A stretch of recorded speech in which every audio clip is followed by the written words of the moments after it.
You should stop trying to fix your weaknesses and instead apply design thinking to exploiting your strengths.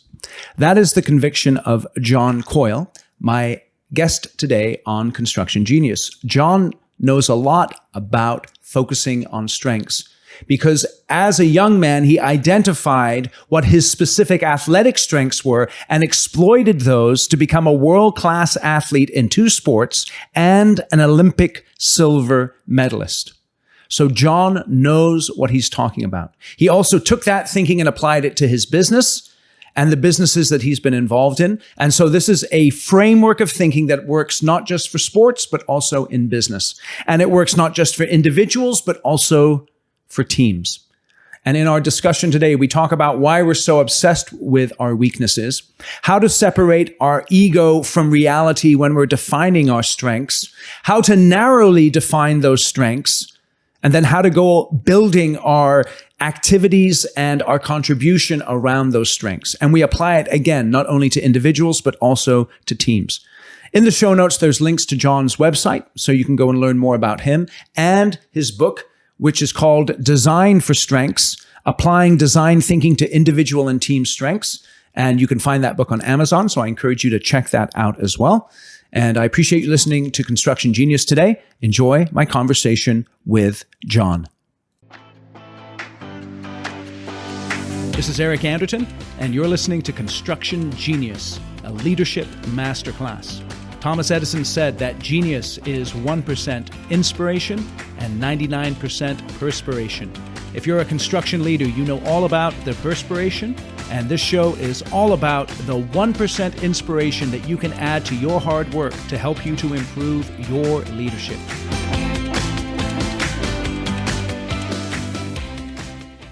John, welcome to Construction Genius. Thank you, Eric. You do a lot of work in your speaking and consulting around designing for strengths and really putting a halt to fixing weaknesses. Why are you so convinced that this is an important thing for leaders to lay hold of? Well, we are programmed, and I would say operationally conditioned, if you want to get back to your Skinner box, to fix weaknesses from childhood. And there's a good reason that we program our kids to do this, because we don't know when we're kids what we're good at and what we're not good at. And kids they're willing to quit anything, right? My daughter was willing to quit basketball after about 4 minutes of the first practice. But you don't get good at something overnight. So we condition our kids to never give up, never give in, never quit. Quitters never prosper. Good things come to those who wait. And that's all great advice until it's not. Or as a quote I heard recently, if you're over 25 and still trying to fix your weaknesses, that ship has sailed. Interesting. Okay, let's explore that then. So first, we don't know what we're good at. Do some people go through their whole lives and never really figure this out? Oh yeah, I mean, this is like my constant nightmare. It's what both keeps me up at night and also keeps me inspired. It's a quote from Thoreau: "Most men live lives of quiet desperation and go to the grave with the song still in them." Okay, that happens to a lot of people because they don't figure out that one thing that lights them up and makes them on fire, because I think they're so conditioned to never give up, never give in, that they settle for doing something they're okay at. Okay, let's explore that then. I do want to think about first this idea of what if I don't know? What if I lack clarity on what I'm really good at? And how do I frame understanding what I'm good at in my own mind and then communicating it to other people? Yeah. Well, so, you got to keep trying stuff when you're a kid. Okay. Great conditioning, and we should be doing that. Done right, you start to hone in on the things that light you up. And there's a harbinger of being in your core strengths, or the flow state, if you're familiar with that. Right. So the flow state comes about when you're doing your very best work. And and that's the peak performance zone or the zone. But when you get into the zone or the flow state, one of the biggest hallmarks is that all of your metrics for measuring time disappear. Right. And so you say something like, "Oh my God, where'd those 3 hours go?" Or time stopped, or both, because when you're not measuring time, you don't actually have any sort of way to enunciate what just happened. That's a great piece of string to draw a thread through in your life. And you start to say, all right, when did time stop or when did time disappear? What was I doing? I needed to be doing more of that. It might be a sales call, it might be spreadsheeting, it might be Excel, it might be writing, it might be negotiating, whatever those things are. But the tough part is that true weaknesses tend to be quite broad and true strengths tend to be very specific. So I'll give you an example from my world and we'll get into it, I know, but I am bad at almost everything athletically. Almost everything. Right. I have no hand-eye coordination. I'm basically a T-Rex of a human being. It's lucky I can feed myself. I can't play golf. I can't play tennis. I can't play ping pong. I can barely swim, though I grew up on a lake. I have no endurance, so I can't do anything that lasts longer than a minute. Yet I managed to win a silver medal in Olympics. So how did that happen? Uh-huh. So all those things I'm bad at, here's my one little superpower as an athlete. I'm good at the following. Generating a lot of power with my legs against resistance while traveling at high speeds, balancing, turning only left with a group of people trying to kill me. That describes two sports, short track speed skating and velodrome cycling, the two sports I've gone to the World Championships and then the Olympics in. Interesting. So let's explore that a little bit more. Weaknesses are broad, strengths are narrow. Yes. And yet when I think about the typical job description that, let's say, a project manager or a superintendent or a business development manager has, generally speaking, that's fairly broad. So how can I, on the one hand, focus in on my strengths and yet take care of everything else that's in my role and responsibility? Well, it gets back to, I think, the difference between strengths and skills. Mm. So skill gaps are made to be conquered.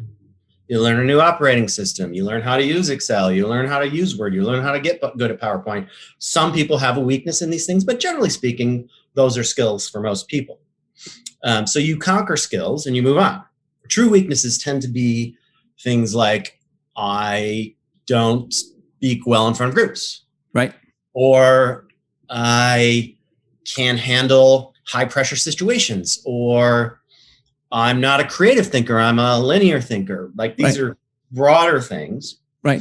And so, I'll get into it when we talk about the team benefits of starting to design for these things. But you want to put the right person in the right place for the right job at the right time with their specific set of strengths and that narrow slice, which can allow you to break through when having everybody do the same thing the same way is not going to get you there. Interesting.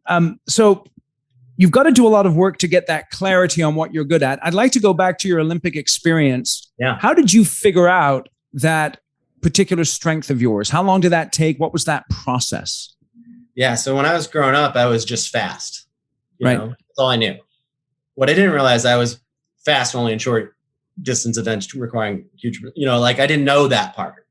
So I kept getting confounded when I ran cross country for a year and I sucked at it and I didn't know why. I couldn't figure this out. I'm like, I'm fast. Why am I not fast running cross country? And so the process began to be iterative, that I started to slowly figure out the venues, time frames, types of sports that I was truly good at. And but I still hadn't figured it out. I was in college and I was going to Stanford in California with no coach, no training program. And by my senior year, I still managed to get 12th place in the world in the sport of speed skating. Right. Almost no ice time. And so I graduated and I joined the Olympic team. Mm-hmm. In my head, I was going to go from 12th to 6th to 1st in the 2 years I had to prepare for the next games. Right. And all the support, the coaches, the best in the world.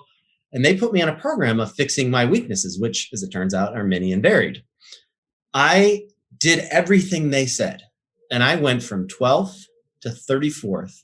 Interesting. And not even making the team 2 years later, finishing 30th in the US trials, which I had won 2 years prior. Interesting. And I was miserable. I was living the life of quiet desperation. So this is when both design thinking and a master coach I had, their advice sort of came together. Design thinking suggests if you're struggling solving a problem, you're probably solving the wrong problem. Mm. And I started thinking to myself, I'm fixing my weaknesses all day, every day. My former coach, where I excelled, always said, race your strengths.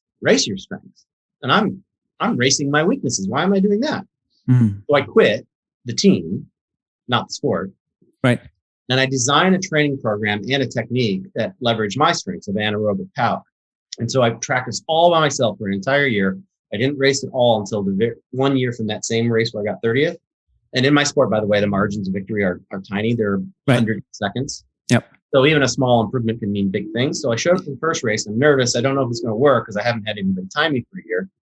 And in my first race back, I broke the US record by 5.5 seconds, the world record by over a second. I went on to break every single US record back to back, race to race, won the entire meet, and went on to the world championships where I set the world record in the 500 meters as well. Okay, so how can I then translate that into my life? What should I be looking to do? Because I get that concept. Don't race your weaknesses, race your strengths. It took a lot of courage, I would imagine, to be able to step out of that environment that you were in, question what was being done, and go your own way. So how can someone who's in a leadership role, or let's say in a construction company, and they want to excel, what can they do to implement some of those ideas that you implemented? Well, I'll lend you my favorite cocktail hour question, which is, what are you best at? Right. If you can't answer that, well, then you're not going to break through to the next level until you can. Yes. And so, and it's subtle stuff, right? Like, I didn't know until I was in my mid 40s that I'll tell you my other strength, because I only have two. Yeah. I have the going fast, turning left thing. Yep. My other one is taking relatively complex concepts, turning them into metaphors and sharing them as stories. Yes. That's my only two strengths. That's all I got. But that's very specific, right? Yep. That doesn't make me a great consultant. It doesn't make me a great coach, but it makes me a pretty decent speaker and workshop leader.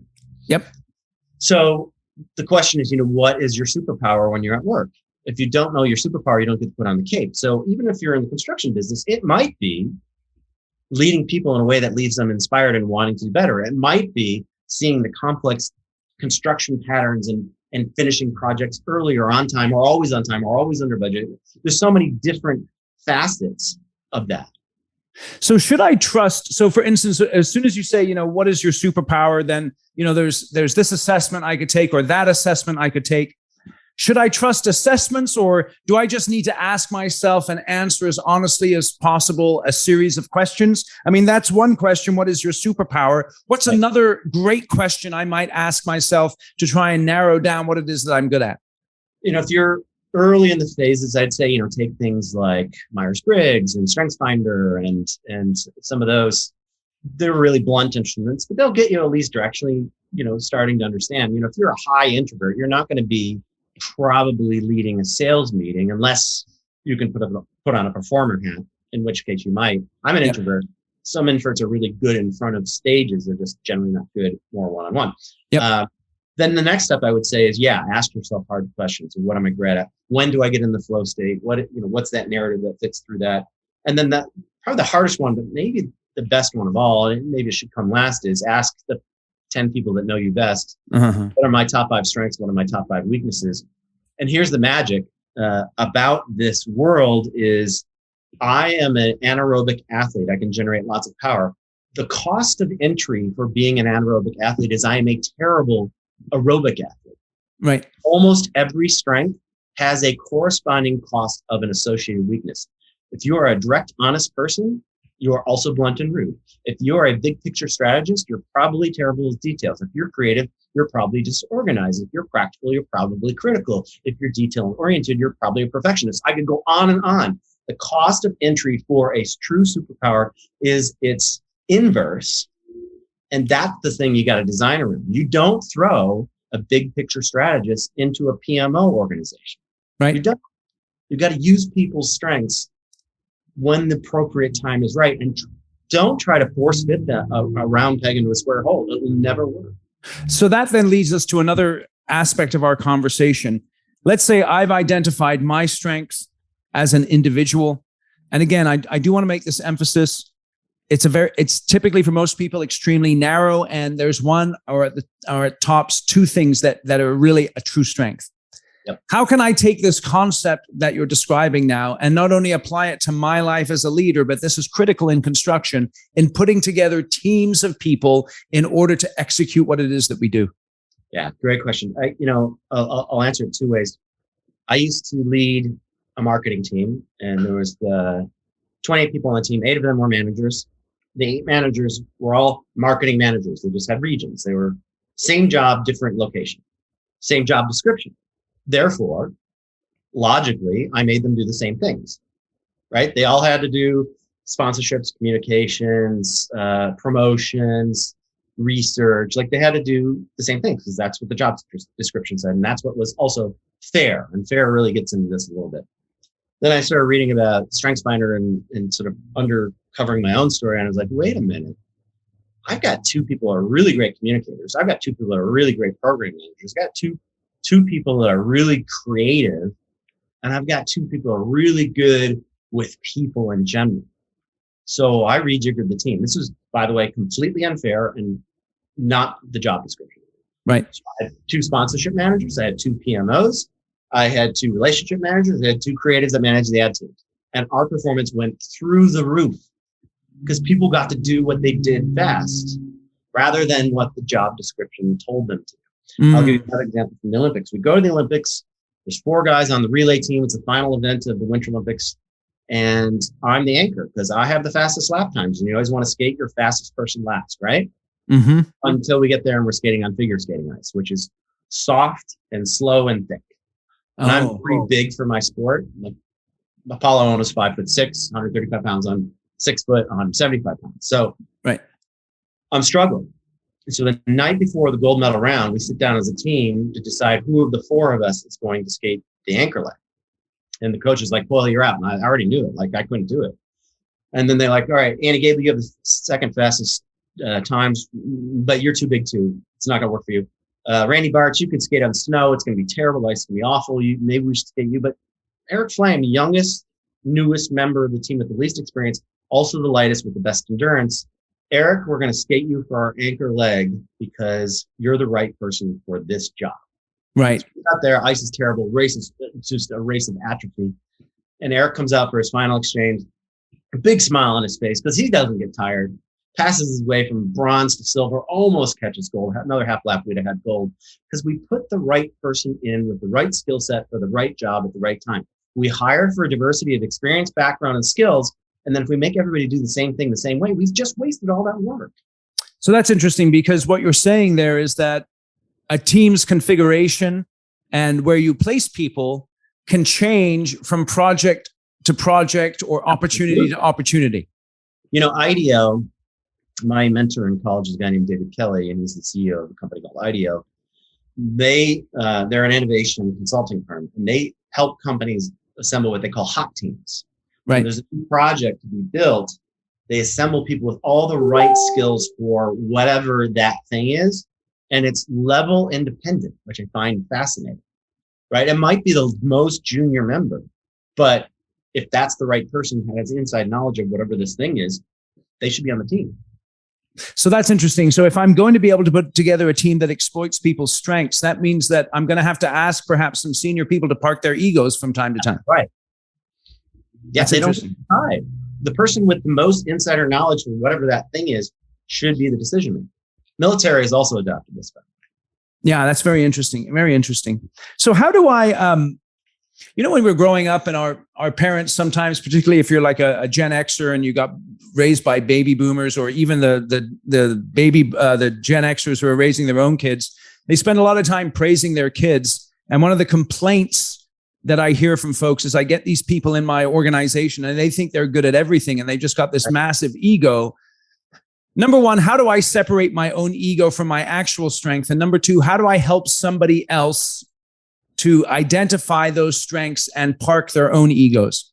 Yeah, it's really hard to let go of the ego. I mean, I had all the data in the world in front of me that I was a terrible aerobic athlete for years, and I just ignored it. I mean, I took a test. I took an aerobic threshold test. I scored the worst score of anybody on the team by a wide margin. And you know what I said? There's something wrong with the test, the doctor, the bike, something. Clearly, that's not me. Yeah. And then I took this test 3 more times and I scored the same each time. So it is, we're wired to try to be perfect at everything. The moment, though, that you can say, you know what? I'm going to show up as the real me, and the real me is good at these things and is bad at these things, it is like a sandbag off your shoulders. Like Right. life just gets immediately better. My very first job, I was a PMO at Goldman Sachs. There was no worse job in the world for me. Right. But, you know, I wanted to succeed and I worked my ass off, and I got a partially meets expectations after killing myself for a year. Yep. And it took a big blow to the ego to say, you know, maybe I'm not good at everything. And then I went to the consulting manager that was my boss, and I said, I don't think I should probably be in another PMO project. I think I'm more of a creative thinker. And it was like his face lit up. He was like, totally. That makes perfect sense. They don't want you to fail. They don't want you to be doing stuff you hate. Right. They want you to be doing the stuff that you love. So I did that repeatedly through my career. I stayed with the same company for 8 years, but I quit my job 4 times. Yeah, right. In following fashion. I said, hey, boss, you know, I know I'm the marketing manager and I'm leading all of these operations, but I'm not really an operations person. I'm more of a strategic person. Do you think there's a role in strategy? And he's like, that makes sense. You know, not right now, but in 6 months. In 6 months, I'm in strategy. And I'm in strategy for a year and a half. And I'm like, you know, this is a lot of data and analytics. I go to my boss, you know, I'm not really a data and analytics guy. I'm kind of more on the creative side. So let's put you in the brand team and so forth. So you can navigate your world to TikTok and parallelogram your way to the place where you finally get to do what you do best. And when you do that, man, people love it. So there's 2 things I'm hearing from this is, number one, if I'm early in my career, I got to be willing for that iterative process that you just described. And then if I'm in a senior place of leadership, I need to have that openness to have those conversations with people who perhaps are coming to me and saying, I'm not good at this, but I am good at that. And then even noticing what people are good at so that I might be able to put them in the right positions. Absolutely. And they won't know. This is the hard part. And so this is the hard conversation. But I've fired 8 people in my career. Uh-huh. And 7 of them are good friends.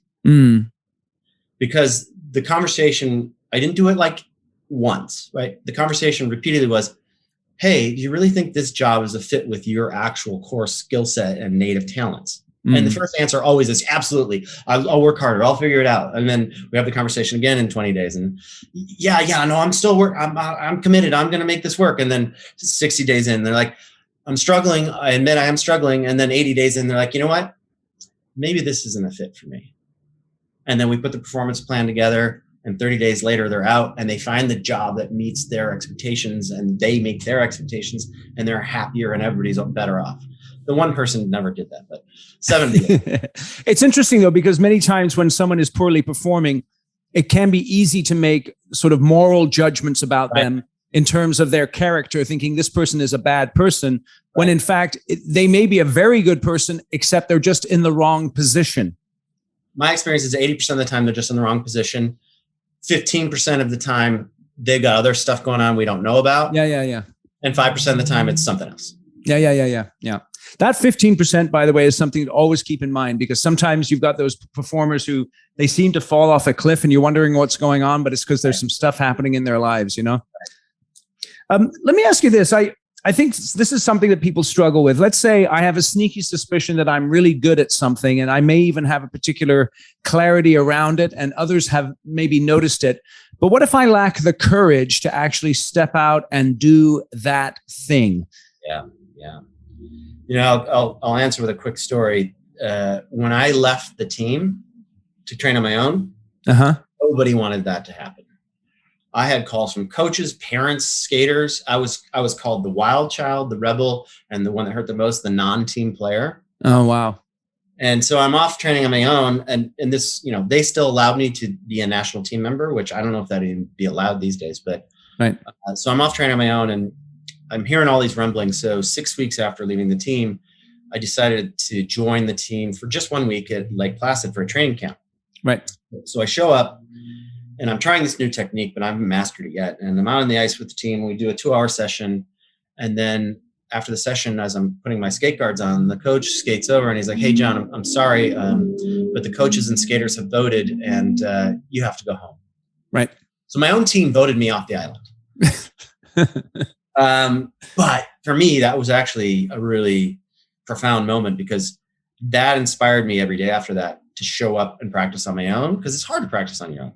Yeah. So departing from the status quo requires a lot of conviction. But when you can get into the flow state doing the thing you do, you kind of stop caring what other people think, which is a really powerful place to be. I just didn't care anymore. I was going to do my thing and see how it worked out. And did you have anyone supporting you in that? So you had all the naysayers, but was there anyone sort of standing by your side? Well, that's where I'm extraordinarily lucky to have two parents that were unequivocally supportive of whatever I decided to do. Huh. So they always were 100% behind me. And they're like, if that's what you think is right, then you should definitely do that. And so, kudos to my parents for being there. That's encouraging. So let's just summarize into some action items here. How do I find my strength and how do I start designing around those strengths? Yeah. So I'll quickly cover the design thinking process in order to answer that. So design thinking has essentially 5 steps, sometimes 6, but we'll go with 5. First, you have to accept that there's a problem. And in this case, accept that you have weaknesses. We talked about that already. If your head is in the sand and you don't want to admit that you have weaknesses, well, then we're not moving forward from there. Yep. As Dave Evans from Stanford puts it, if your problem is with your problem, and that's the problem. Yeah. Second step is to define your strengths. So accept first, then accept your weaknesses, define your strengths specifically, as specific as possible, iterative over time. You're always going to keep honing in closer. Then you need, in this case, to have empathy for yourself. Mourn your loss of all those lost non-strengths. Yep. And accept, this is how I show up. If you're a direct, honest, blunt, rude person, one of the best ways to do this, by the way, is just share with people, this is how I show up. I had a coworker once tell me, hey, John, I'm sorry. I'm kind of an asshole. And I was waiting for the punchline. I thought it was a joke. He's like, I just say whatever comes into my head. I have no filter. Right. I'll probably make you mad in meetings. I just want to let you know in advance. And we grew to love this guy because we knew what to expect from him. And we called him eventually the salty truth teller of the team. And we'd bring him in meetings just to tell the truth, So people are quite forgiving of your weaknesses if they know the corresponding strength. Right. So that's the empathy piece. And then only then you start ideating, where should my career go from here? Where should my team go from here? How should we do things different? How can we structure for my strengths, for the team's strengths? What does that future look like? And you got to test, prototype, and repeat, which is the 5th stage of design thinking, because you're not going to get it right the first time. But accept, define, have empathy, ideate, and test and prototype. Excellent. Now, I know you have a book out called Design for Strengths, Applying Design Thinking to Individual and Team Strengths. Do you dive into this process in that book? I sure do. Yeah, I get into it real deep in terms of each of the steps. And I give examples for each of the steps, both from business and from sports. Sports are really lovely, and that's just simpler than real life. Yes. So that's where the sports analogies work really well. But the other thing I was really blessed to do is to have 14 design thinking experts, including David Kelly, Tom Kelly, and others, contribute their thoughts to the book. So you'll get the advice of 15 experts. That's excellent. So I'm going to link to that book both on John's website and also the Amazon link. And you can get that book on hardcover, Kindle, or paperback. Is that out on Audible too? No, I haven't read it yet. Okay. Terrific. So John, as we're wrapping up here, how can someone get in touch with you? What is it that you do, and how can you help organizations with your practice?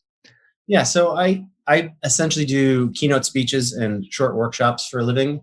I believe the following, that you can affect change in really only 2 ways. One is sharing knowledge and then long-term practice. And that's the way universities do it. And effective.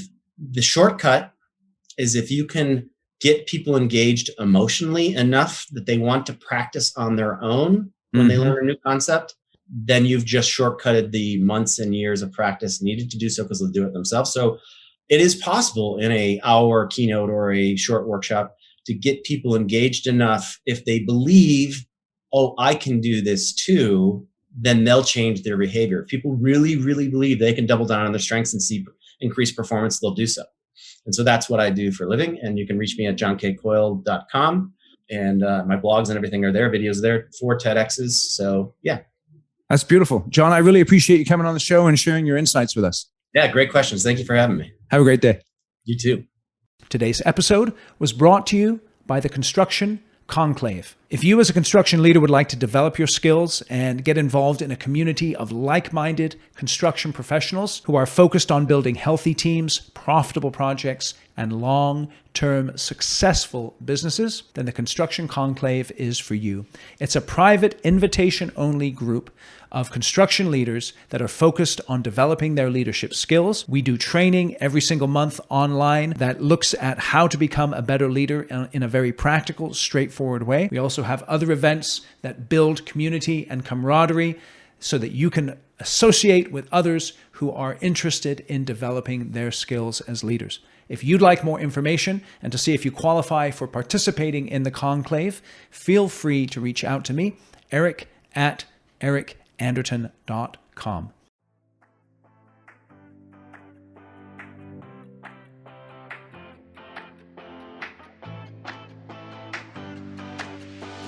Thank you for listening to this episode of Construction Genius. Hope you found that 1% of inspiration to help you in the next few days.